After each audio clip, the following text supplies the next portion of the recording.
નમસ્કાર મિત્રો, જય હિન્દ. ધોરણ 7 વિષય ગણિત ચેપ્ટર નંબર 2 અપૂર્ણાંક અને દશાંશ સંખ્યાઓના ભાગ બીજામાં આપ સર્વે મિત્રોનું સ્વાગત છે.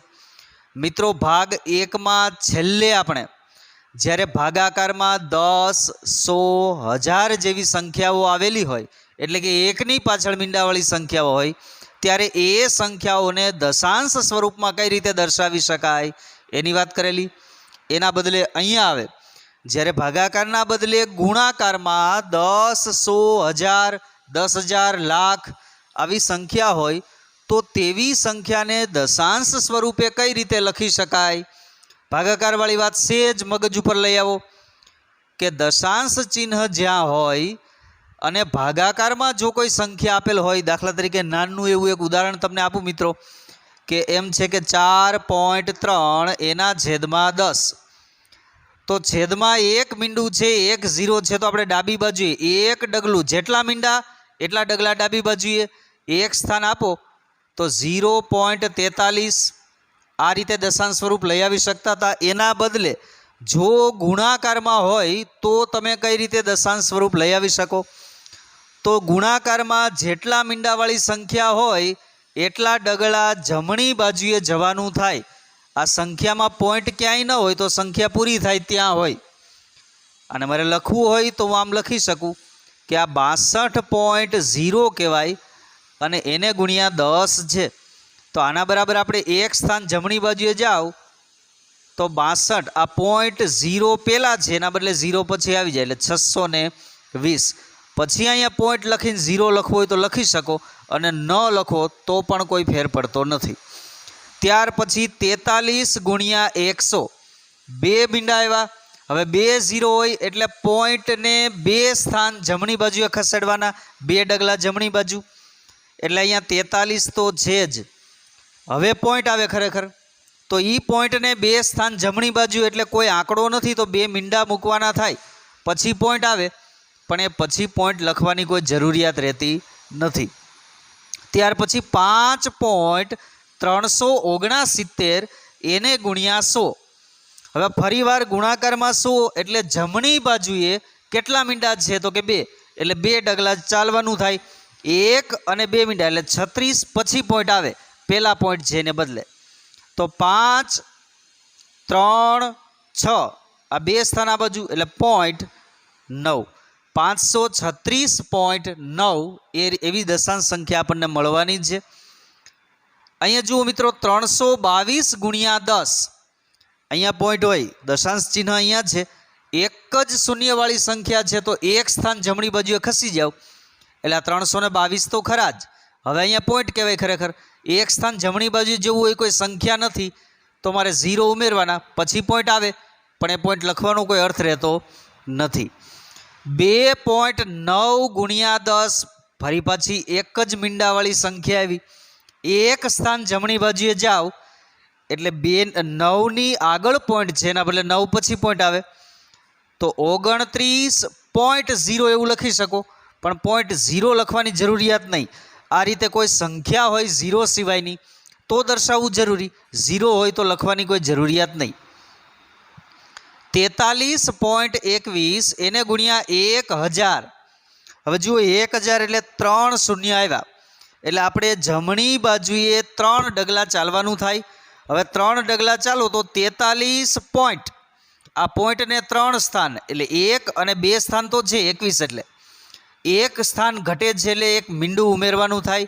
આ 43, 21, આ 1 અને 2 સ્થાન અને આ ત્રીજું સ્થાન, પછી પોઈન્ટ આવે પણ એ પોઈન્ટ લખવાની જરૂરિયાત નહીં, એટલે 43,210 એવી સંખ્યા આપણને મળવાની છે. અહીંયા તમે પોઈન્ટ કરી અને 0 લખી શકો, 29.0, અહીંયા પણ પોઈન્ટ છેલ્લે લખી શકો ખરા, બરાબર છે. ત્યાર પછી સમછેદી અપૂર્ણાંકના સરવાળા. મિત્રો ખરેખર આપણે અહીંયા અપૂર્ણાંકના છેદ સમછેદી ન હોય, વિષમછેદી હોય એના ખરેખર સરવાળા કરવાના છે, પણ સમછેદીનો જો આપણને ખ્યાલ હોય તો વિષમછેદીનો અંદાજ આવશે. તો પહેલાં આ જોઈએ કે જેના એવા અપૂર્ણાંક કે જેમના છેદ સરખા હોય એને આપણે સમછેદી કહીએ. હવે એના સરવાળા કરવા તો ખૂબ સરળ, ખરેખર આ બેયના છેદમાં જે સમાન સંખ્યા છે એ લઈ લ્યો, આમ વિચારો તો એને લસ્સા લીધેલો કહેવાય. પણ લસ્સા એ શું એ હું પછી વાત કરું. અહીંયા બેયમાં સમાન સંખ્યા છે તો છેદમાં એ સમાન સંખ્યા લખી નાખવાની. અંશનો અંશમાં સરવાળો, બાદબાકી હોય તો બાદબાકી પણ કરી શકો.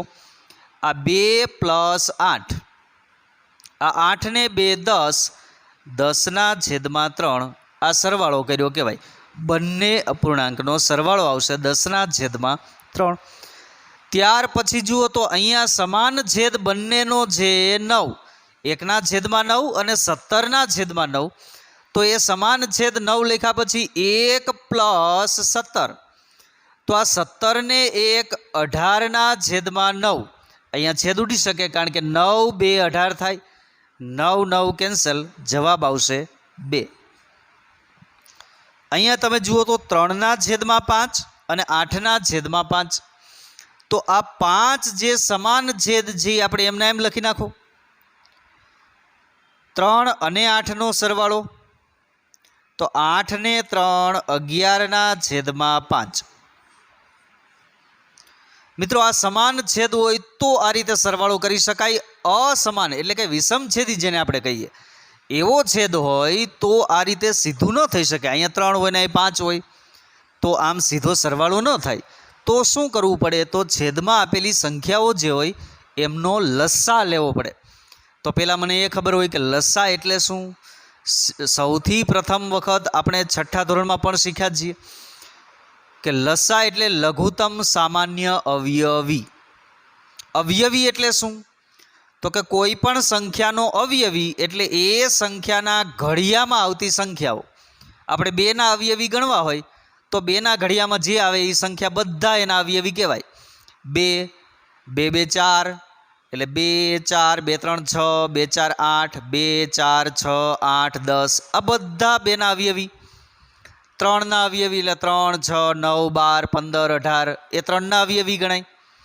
તો લઘુત્તમ સામાન્ય અવયવી એટલે આપણને જે 2 સંખ્યા આપેલી છે એ 2 સંખ્યાના જે કાંઈ સામાન્ય અવયવી હોય એમાં નાનામાં નાનો સામાન્ય અવયવી એટલે એમનો લસ્સા ગણાય.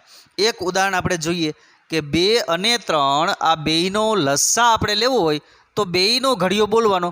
હવે આ તો બહુ નાના ઘડિયા છે, મગજ ઉપર આપણને હોય જ કે 2નો ઘડિયો બોલો 3નો ઘડિયો બોલો. બેયમાં આવતી હોય એવી સંખ્યા કઈ તો 2 1 2 2 2 4 2 3 6. જો અહીં ઘડિયો લખું 2 1 2 2 2 4 2 3 6. 3નો ઘડિયો લખો 3 1 3 3 2 6. જુઓ 6 આવી ગયા, અહીંયા પણ 6 આવ્યા, અહીંયા પણ 6. હવે તમે આગળ ઘડિયા લખશો તો એ સિવાય ઘણી સંખ્યા આવશે, પણ પહેલી નાનામાં નાની સંખ્યા કઈ આવી તો કે 6. તો આપણે લખી શકીએ કે 2 અને 3નો લસ્સા કેટલો થાય તો કે 6. એ જ રીતે તમારે 8 અને 6નો જોતો હોય તો 8 અને 6નો ઘડિયો બોલવાનો.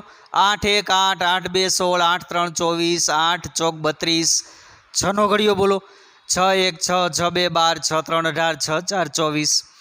તો 24 એવી પહેલી સંખ્યા આવે કે જે બેયના ઘડિયામાં આવવાની છે. તો 8 અને 6નો લસ્સા અહીંયા આપણને 24 મળવાનો છે. મિત્રો આવા લસ્સા લેવાની આપણે જરૂરિયાત ઊભી થવાની છે. એ આગળના ભાગમાં આપણે કામ કરશું. અહીંયા સુધી રાખીએ. અસ્તુ.